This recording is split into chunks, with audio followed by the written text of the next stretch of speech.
Hello, and welcome to episode 6 of Yard Critter Cams. If you remember from the last episode, Gorge was a bit of a house wrecker, so I had to go out and buy a new bird's feeder. This one was made out of metal and totally squirrel proof. And as you can see, the little landing pads for the birds to put their feet on were great for catching them from falling to the ground, so they made good use of it. So the rats were not quite as able to make good on this. The little metal roof was quite slippery, and, well, there they go. Flicker was quite happy with the new bird feeder. He didn't even use the wire supports to put his feet on. So I covered the pole with Vaseline so they couldn't walk out on it anymore. And you see there's little black sections there that the Vaseline didn't really make slippery, so he tried to get there. It didn't work so well. And, yeah. Turns out this mesh is really easy for them to claw into, and you'll see it just sticks like glue. I decided to put a lid on top and move it out a little bit further so they couldn't jump to it. I even put a bribe inside the lid so they would take that and bugger off.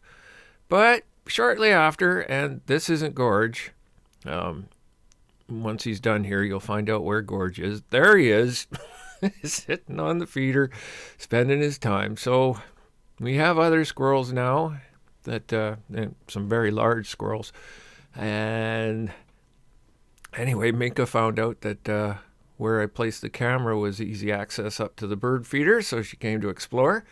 Well, she should have been doing her job in my tool room where a little mouse and a big rat was. So now I turned the lid upside down to keep the rain off the bird feeder, and I figured there's no way, none at all, that these guys could figure it out. But as you can see here, he's having some issues trying to get his footing in. He's almost there. Like he could just reach out and he'd be there, but the first try is always the hardest, so he's back at it. And now he's going, okay, if I just push off in this direction, and there it is again. He's got it now. So the next attempt, yep, no issue. Oh, bugger. Anyway, I put lots of treats out for him on the squirrel feeder, and the crows came to investigate. Watch this one.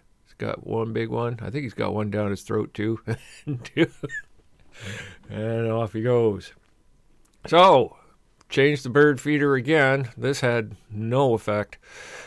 Just he scooped right past it. I just didn't get that one right. Now you can see how he's supplying seeds to the ground. Can you believe it? There's actually nuts here today. We better eat them all before Gorge gets here. And take a few home, because you always forget.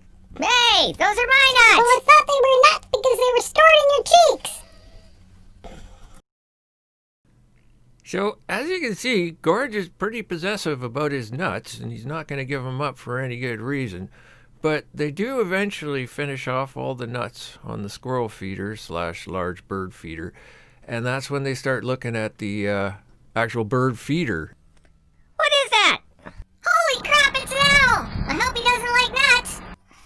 You missed. Gorge is still with us, but I think they're a little more careful now. Hey, buddy, are you stuck to that thing or what?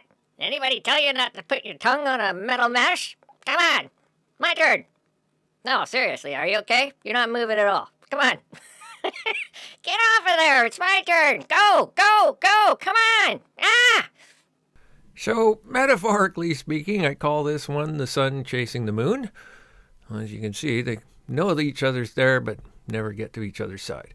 So, I put up a bucket so they couldn't get past it, which worked out pretty good. But I did put the squirrel feeder fairly close to the bucket, so if they wanted to, they could jump. It took them no time at all to figure it out, and it was a pretty easy jump. So, had to make things more difficult, and I put it so far away, there was no way they'd jump. So now they had to try the bucket. And here's the results of the bucket. Yep, can't do it. And we'll give it another try, and